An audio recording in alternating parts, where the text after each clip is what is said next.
We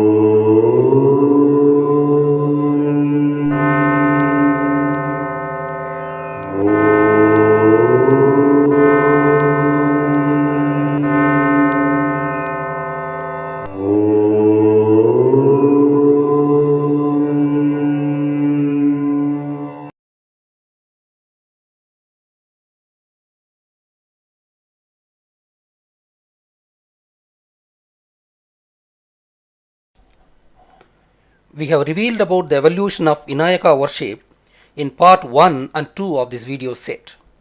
In the following videos, we shall discuss the origins of Shiva, Vishnu and Brahma and their female counterparts, namely Kali, Lakshmi and Saraswati respectively.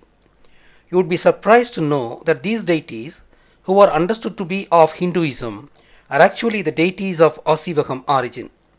Asivagam trained its people towards Aruvam, that is Arupa worship, starting from Uruvam, that is Rupa worship. It is like teaching children with picture books initially and ultimately graduating to the text-only based study.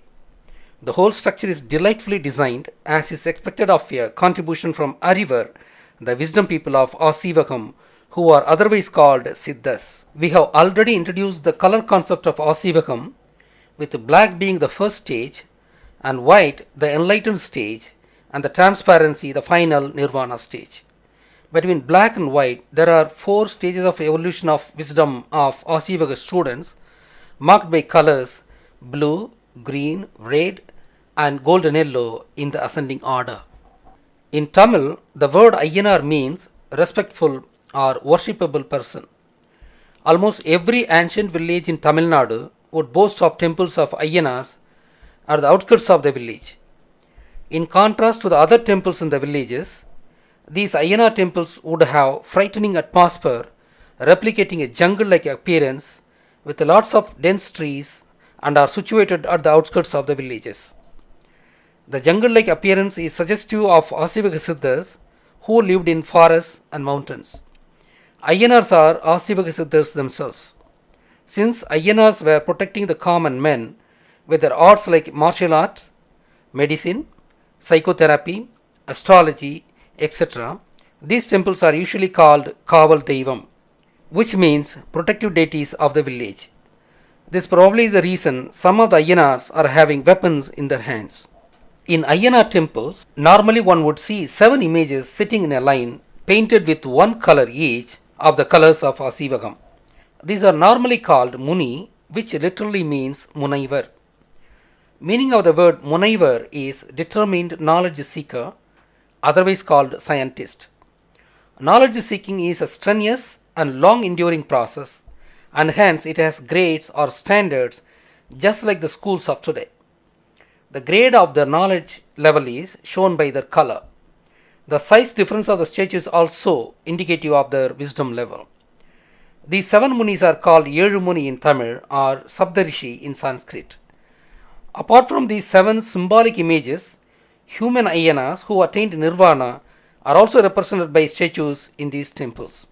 In many places where Asivaga padis, that is natural caverns or schools are located, an Ayyanar temple or Amman temple or both are also found.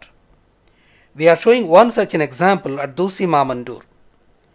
The video shows the placement of an Ayyanar temple with respect to the Asivaga padi. We had zoomed in the padi from inside the temple, and when we are slowly unzooming, you find that we are inside the temple in the company of Ayyanar statues painted in the colors of Asivagam, and also the Pachayaman, that is green goddess temple, which is one of the 7 Kannis, that is Sapta Kanyas. Actual traditions are lost or forgotten with the passage of time, and hence Ayyanars are not arranged as per the hierarchical order of the color scheme. From what have been shown, one could find the relationship of Ayyanar temples with Asivagam.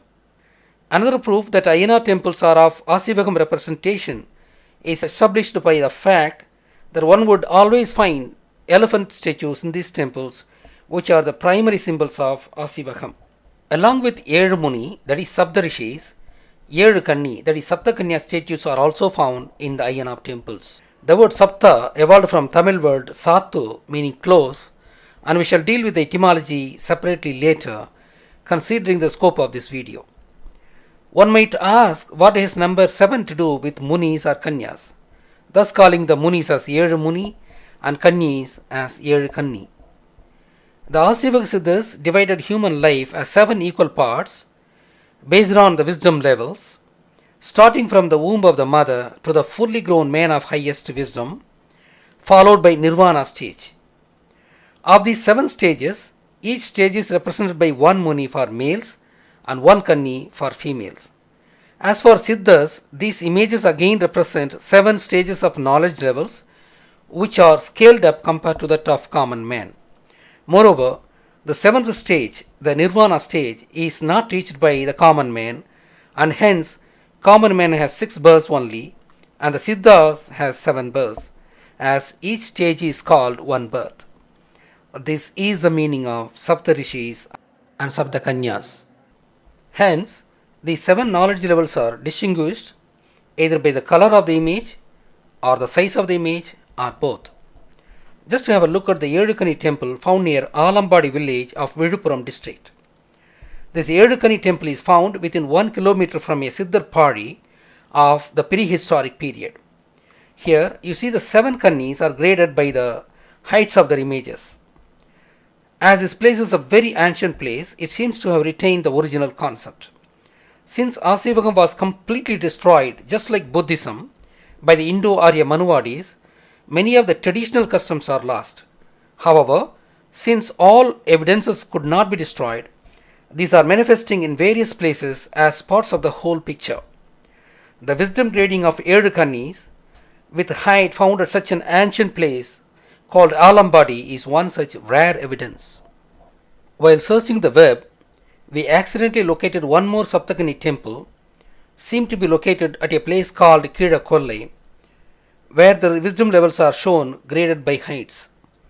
However, in majority of the places, these Kannis are shown equal in height, which is indicative of the loss of original customs, or the concerned people did not pay attention to details.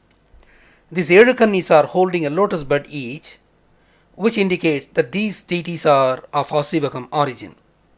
Lotus was actually a chosen flower of Asivakam. That is why Lakshmi, Saraswati and Brahma, all the symbolic deities of Asivakam, are all sitting on a lotus flower each. We have not exhausted all the Ayyanar and Yezhu Kanni temples of Tamil Nadu. We shall record many more pieces of ancient evidences in due course of time. The Yezhu Kannis are Kaliyamma meaning black, Neelambihai representing blue, Pachayamal representing green color, Sivapayi or Tirumagal or Lakshmi for red, Ponnambal or Mariyamma for gold and yellow, Vellayammal or Saraswati for white color, Kaviriyamma or Gangayamma representing transparency. These 7 deities are also worshipped in individual temples in Tamil Nadu. Since Tamil civilization is the oldest civilization and there was some other gods worshipped among such communities, these are no wonder. However, since ancient times, these goddesses are considered to be 7 in numbers, as is proven by the very existence of Saptakanni seals among the seals of Indus Valley. Worshipping of Saptakannis, that is Yezhu Kanni, as 7 female images is not found anywhere in India except Tamil Nadu and the Tamil regions annexed to the neighboring states of present-day Tamil Nadu. Same way, worshipping Yezhu Munis, that is Saptarishis, as 7 images is found only in Tamil Nadu and not elsewhere in India. These Yezhu Kanni and Saptarishi temples are found in every one of the ancient villages of Tamil Nadu, and their numbers could run into several thousands of such temples in Tamil Nadu. These things prove that Indus Valley civilization was not the primary civilization, and it got derived from the one at Tamil Nadu, and hence Indus civilization is also a Tamil civilization. Further, the seal shown is the one excavated from Mohenjo-daro, and it is depicting a Jallikattu scene which continues to be practiced till today only in Tamil Nadu among the Indian states, and this proves that Indus Valley civilization belongs to the Tamils. There are other concrete evidences, and we shall show some more in the later part of the video. Though some mother goddesses, along with Shivalinga, were the earliest worshipped images, we believe that by the time Edu Kanyas were started being worshipped, Edu Munis were also worshipped. This is purely an Asivaka tradition, and this tradition is exclusive to Tamil Nadu, as Saptakani, Saptarshi temples are found only in Tamil Nadu and not elsewhere in India. The fact that Saptakanya seals, Jallikattu, Yogic posture seals were found in Indus civilization, it conclusively proves that Indus civilization is a Tamil civilization. Hence, Asivakam has origins from Indus Valley times itself. This fact would get further substantiation from other factors as well, and we shall learn of them as we proceed in this video. When we discussed with Mr. Orissa Balu about Sapta Rishis, that is Edu Munis, we were reminded by him of the Moai figures of Easter Islands. He told us that he had seen sets of 7 figures among them. We had then carried out study of these figures. These figures are mounted at the land-sea interface all along the periphery of the entire island. There are more than 400 such figures, and majority of them are individual figures. However, in one place we could see 15 of them installed together, and in many places they are installed as stocks of 7 in numbers. It turns out that Easter Islanders were originally Tamil people, and many of their names and symbols are carrying Tamil identity. For instance, these figures are representing ancient people of wisdom. They are called Aringa Ora by the people of Easter Islands. We know that Tamil Siddhas were called Arivar or Arinyar. Hence, these were originally called Arinyar Uruvam, meaning the image of the man of wisdom. This might have distorted to Aringa Ora. The word Ora would have also originated from Ore, which means zodiac in Tamil. Just like Asivaka Siddha, Shiva is related to Taurus Orion zodiac. Their society was headed by a priest, just like ancient Tamil nation, where the Siddhas were the well-wishers of the people. The priest in Easter Island was called Ariki.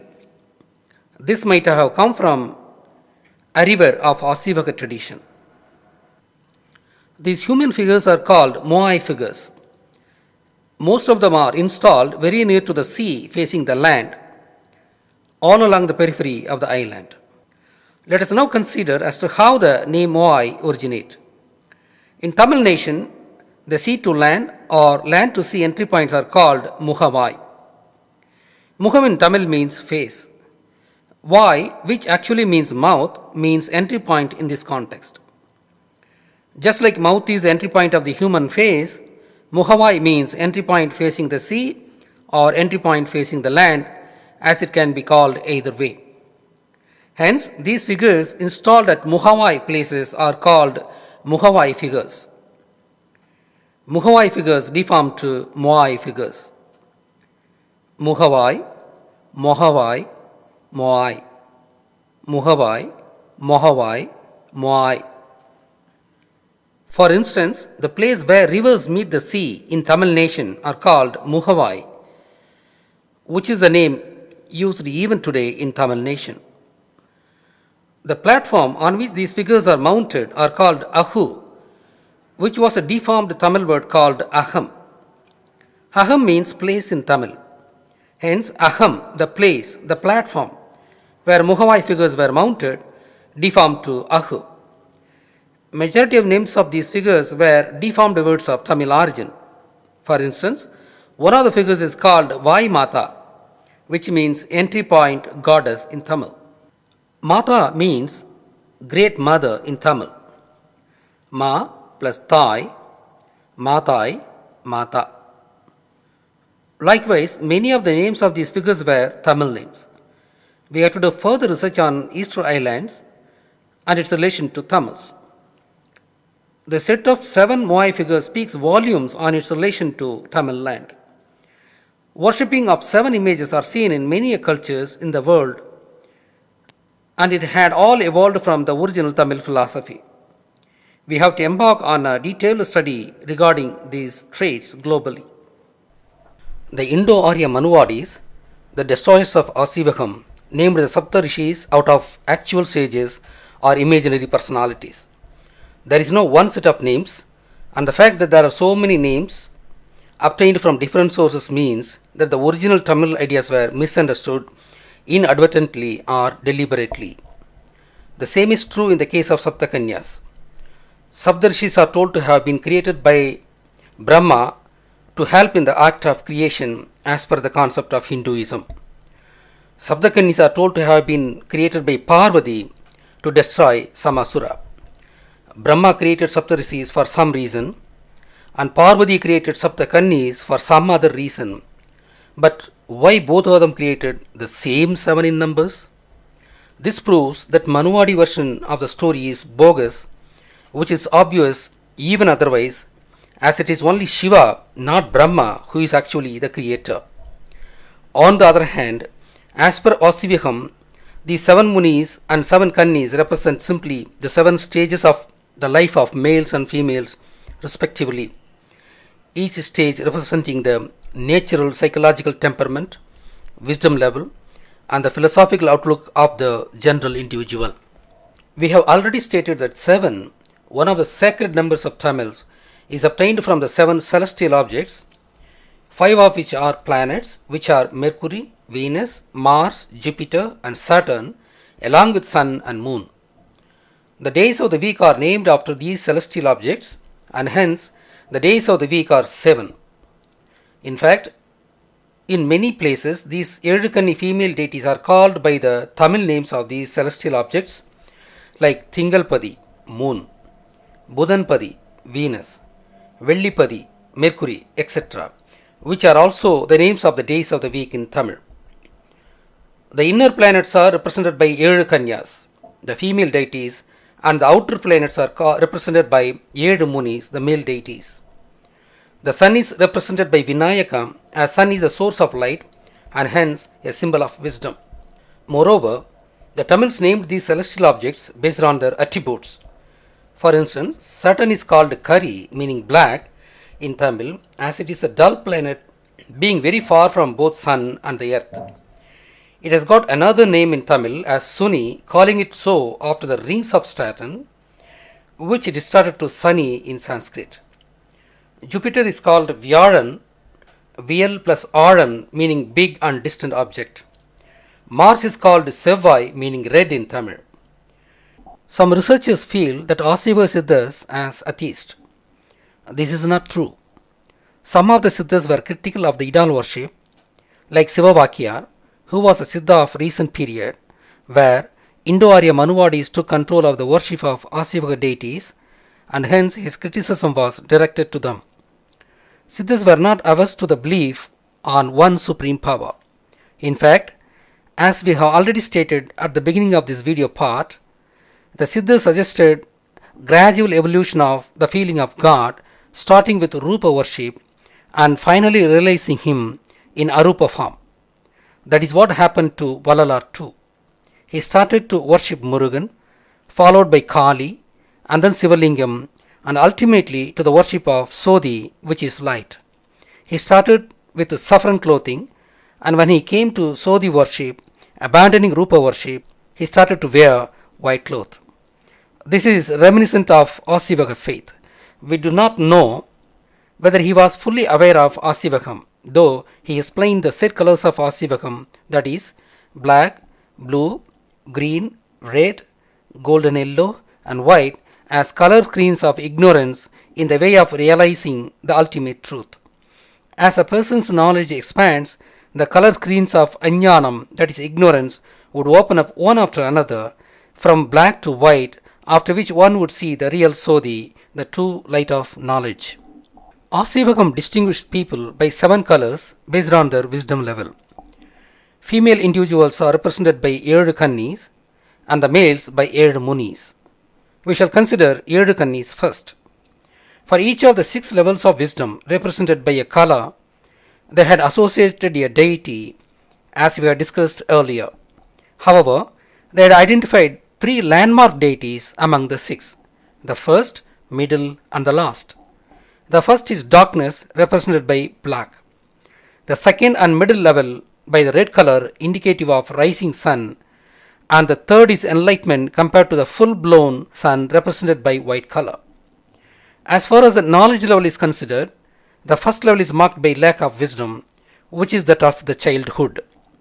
Second level is that of an average householder, and the third level is that of an aged person with gathered wisdom. As far as the philosophical qualities are considered, the first level is a ruthless punisher of evildoers, the second level is a householder who tries to forgive and accommodate you, and the third level is that of a yogi who never punishes anybody and only offers wisdom. The first level goddess is represented by Kali, the black deity. Since Kali is a ruthless punisher of evil forces without any mercy, she was identified as the first level deity. Tirumagal is identified as a middle level deity, as a deity of any household representing combined qualities of certain levels of compassion, prosperity, and wisdom which are required to run a household. Hence, Tirumagal is the householder's deity. She is a god of people of the level of wisdom, represented by red color, and hence Lakshmi is seen wearing red colored dress, often sitting on red lotus. The so-called Gajalakshmi is a householder's god of Asivagam, and that is why this symbol is carved on the main doors of Tamil's houses. The people of highest wisdom are represented by white color, and the deity is Saraswati, wearing white colored dress, often sitting on a white lotus. Sarasu means water body in Tamil, and Saraswati is the one who lives on such water body. There is a definite and interesting meaning for this word Sarasu, and we shall discuss later at an appropriate place in this video. While Kali, black, is a god of valor, and Lakshmi, red, a god of wealth, the Saraswati, white, is a god of wisdom and hence the god of education and fine arts.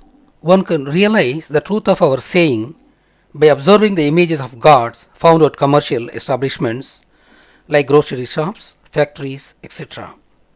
These images would have minimum three deities, namely Vinayaka, Lakshmi, and Saraswati. Vinayaka is the primary symbol of Asivagam, and these female deities are also Asivaga deities, the chosen ones among the Saptakanyis. Asivagam is connected with commerce people, as has been discussed already, and hence it has become essential objects of worship at commercial establishments.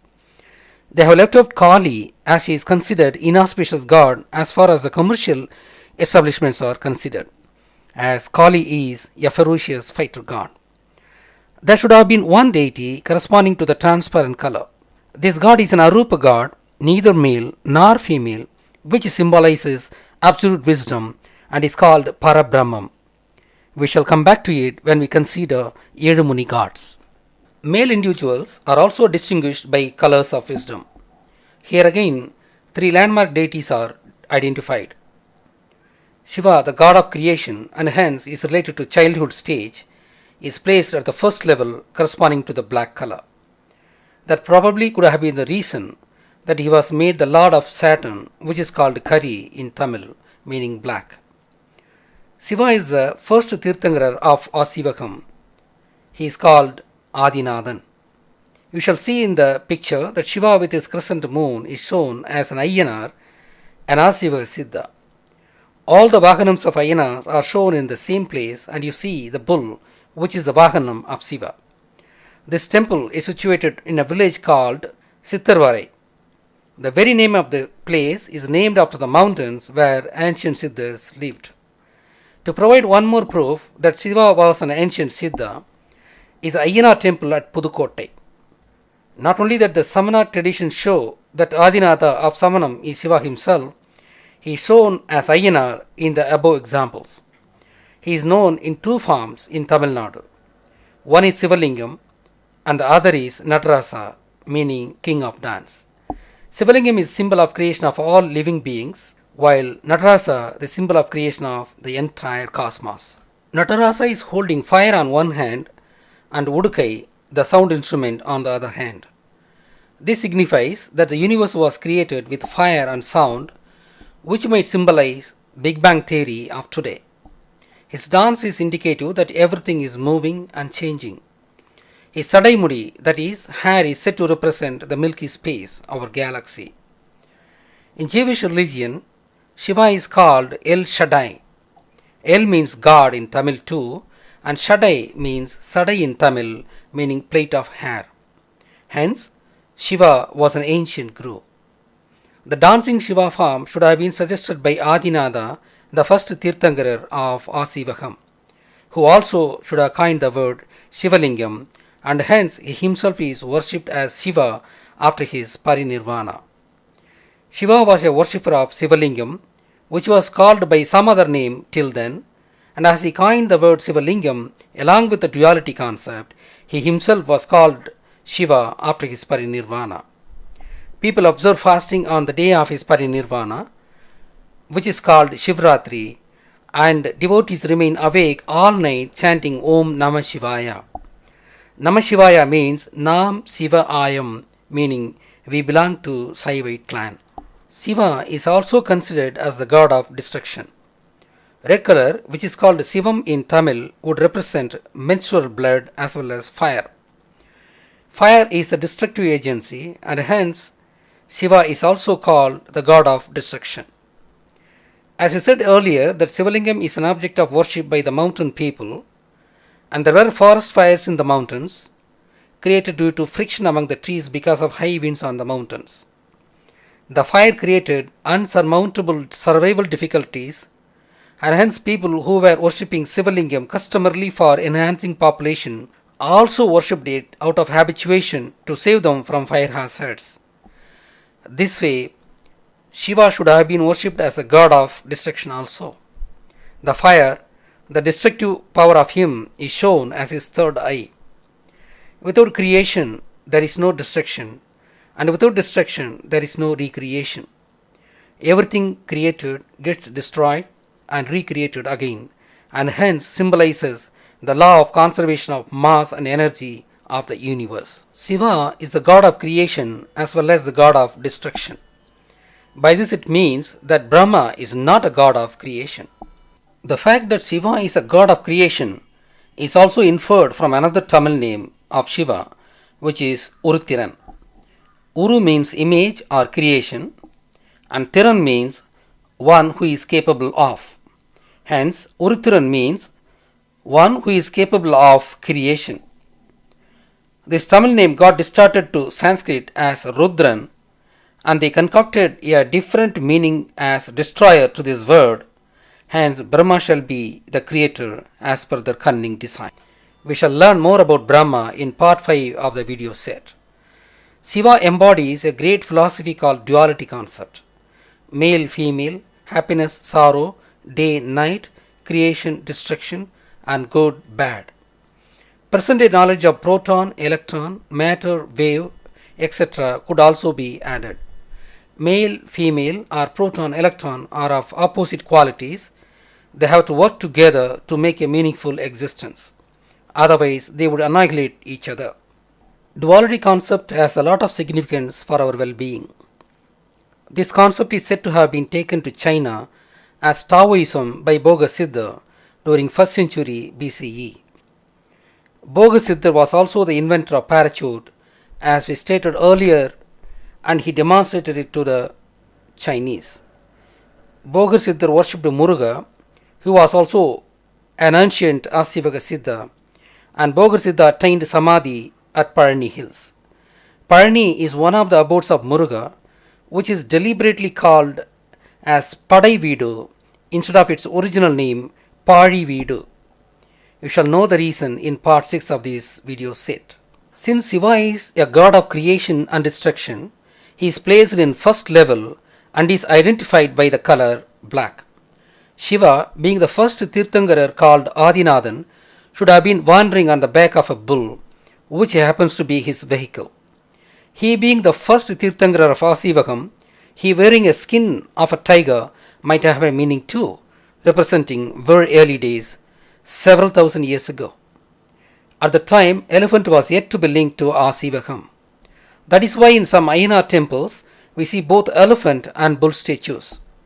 Ayana temples shown here as examples are Pudukkottai Ayana temple, which is near Chittanavasal, a celebrated seat of Asivakam, and the other is at Tadagam near Sittarvarai. At the Ayana temple at Tadagam, We see an Ayanar statue marked as Shiva Muni with a crescent moon on his head. Probably because Shiva wore tiger skin, he was seated on tiger. But bull and elephant, which are the identities of Asivaka Siddhas, are standing in front of the Ayanar statues. Hence, it was Shiva, the Adinada of Asivakam, which is worshipped as Shiva of Hinduism. We shall compute the times of Shiva, the Adinada, the first Tirthankarar. We know the time gap between 23rd Tirthankarar, the Parsvanada, and 24th Tirthankarar, the Mahavira, is about 500 years. If you take this as a typical time period between Tirthankarars, then Shiva existed 11,000 years before that of Parsvanadar, and Parsvanadar lived 3,000 years from now. Hence, calculating this way, Shiva could have existed between 15,000 years and 10,000 years from now. This compares well with Graham Hancock's findings that Pumbhar was 11,000-year-old city. On the other hand, as population of humans were lesser and lesser as we go back into the past, the probability of a yogi reaching nirvana stage should have been smaller and smaller. If we take 1000 years average for a Tirthankara to evolve, then Shiva's time could have been 22,000 years from that of Parsvanada, and it matches with the Neolithic period of the Indian subcontinent. Periods of civilization is not the same for all regions. In the prehistoric times, changes were taking place faster in the southern Indian peninsula than the other regions of the earth. Since Shiva is seen wearing tiger skin, this might well be his times, which is more than 20,000 years ago, as cotton weaving had not then evolved. It was common for people in those times wearing animal skin as a dress, as the cotton dress had not been made by then.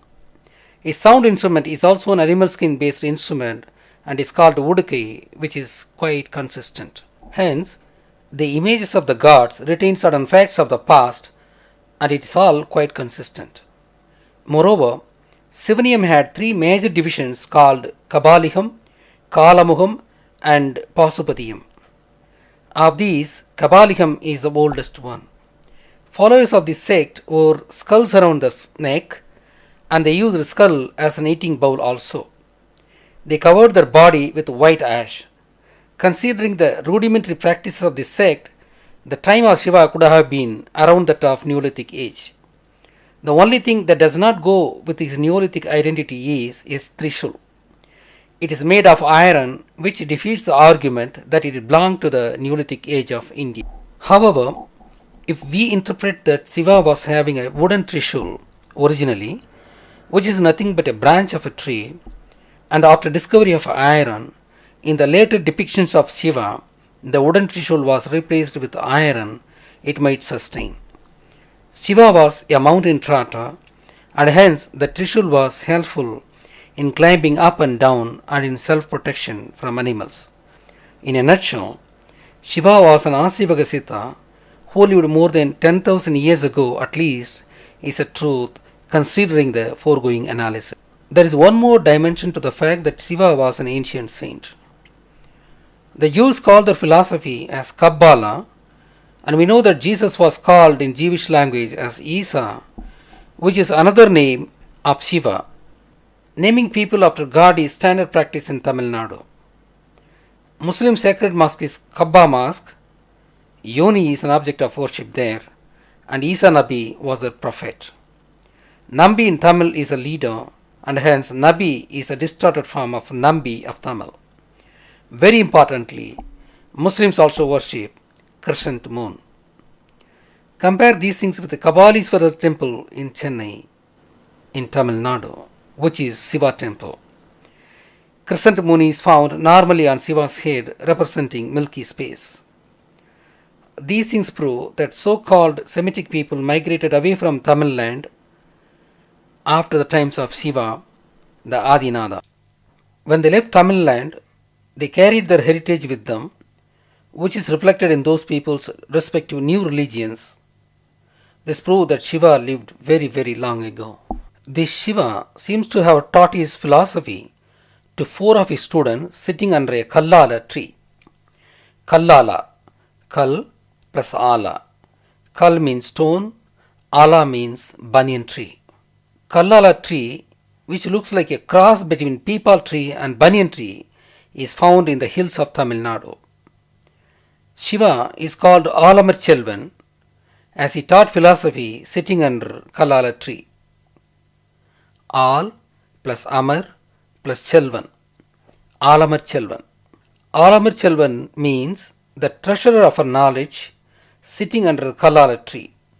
He was called so as he sat there for preaching Vedam to 4 of his students. The names of the 4 students are Nalladan, that is Sanathan, Nalladana Kumaran, that is Sanatana Kumaran, Nal Nannan, that is Nal Nandan, Sanandan, and Nannahan, that is Sanahan. Of them, Nalladan spread the philosophical part of Shiva's discourse, which was translated into Prakrit language as Baudiham. Nalladana Kumaran concentrated on Urga practice, which was later translated into Prakrit as Daitriyam. Nal Nannan concentrated on the Yoga and Varmam, that is martial art, part of Shiva's discourse, which was translated into Prakrit as Talavaharam. Nannahan concentrated on spreading the mantra part of the discourse, which was translated into Prakrit as Samam. These were translated into Sanskrit around 2nd century AD as Ruk, Yajur, Sama, and Atharvana Vedas. The fact that these were called initially by the Prakrit names was confirmed by Nachinarkiniyar, a Tamil poet who lived 1000 years ago, and he disapproved the Sanskrit names too. Hence, Vedas does not belong to Indo-Aryans. But what they had done is that they replaced or inserted into the Prakrit Vedas a lot of their stuff when they translated them into Sanskrit. Hence, Vedas has ideas both from Tamil and Indo-Aryan societies. Vedam itself is a Tamil word which originates from Tamil root called will. Will, Vilai, Vittu, Vittai, Vidya, Vedam. Since Shiva gave his discourse for his students sitting under a Kallala tree, he is called Alamar Chelvan. It might have been the very first religious discourse in the history of mankind, and hence he was called in Tamil as Puhalnathan. The Tamil word Puhal means speak and Nathan means leader. Hence, Puhalnathan means leader of speech. Puhal of Tamil distorted into bowl in the North Indian tongue, and hence, as Shiva gave his discourse on Vedam, he was called Bolinath in North India. This proves that Vedas were stolen from Tamils and doctored into its present form by the Indo-Arya Manuvadis, who are otherwise called Brahmins. Shiva is said to reside in Kailayam. This word evolved out of 2 words called Kayal plus Ayam. Kayal means fish in Tamil and Ayam means lake or sea. Kayal plus Ayam, Kayalayam, Kailayam. Hence, Kailayam means a sea of fishes. We shall interpret this in 2 ways. We know that Pandya kings nurtured Tamil and held 3 Tamil Sangams. There is a traditional story which says that Shiva chaired the first Tamil Sangam about 20,000 years ago. The Kumari continent was ruled by Pandya kings and that was surrounded by a sea of fishes. That is why Pandya emblem is also fish. Since Shiva was a Siddha of Kumari continent, which was surrounded by a sea of fishes, Shiva's abode could have been called Kailayam posthumously. On the other hand, as an yet another interpretation, the sky with stars shall also be called Kailayam. In Tamil, both stars and fishes are called mean, that is fish, as both of them glitter equally. Minnubavai mean enapatta. After Parinirvana, Shiva is said to reside in the sky, and Tiruvadarai star, that is the Orion star cluster, is said to represent Shiva. Hence, Kailayam might mean the sky of stars. Hence, Kailayam does not mean any mountain. The Indo-Aryans saluted all the gods of Asivakam. That way, to delink Shiva from Asivaka origin, they took Shiva to Manasarovar and linked him to a lake there, which is called Ayam, and called that place as Kailayam. The fact that Shiva is always shown with a snake means that he was a yogi. Snake represents yogic power. All the deities shown with snakes are yogis, and they were humans or representing human siddhas like Vinayaka. That leads us to Vishnu. He is sleeping on snake Adisesha, a five-headed snake, and hence also a human yogi. Here the five-headed snake has much broader meaning than a yogi. We shall discuss about Vishnu in our next video, which is part 4 of this set.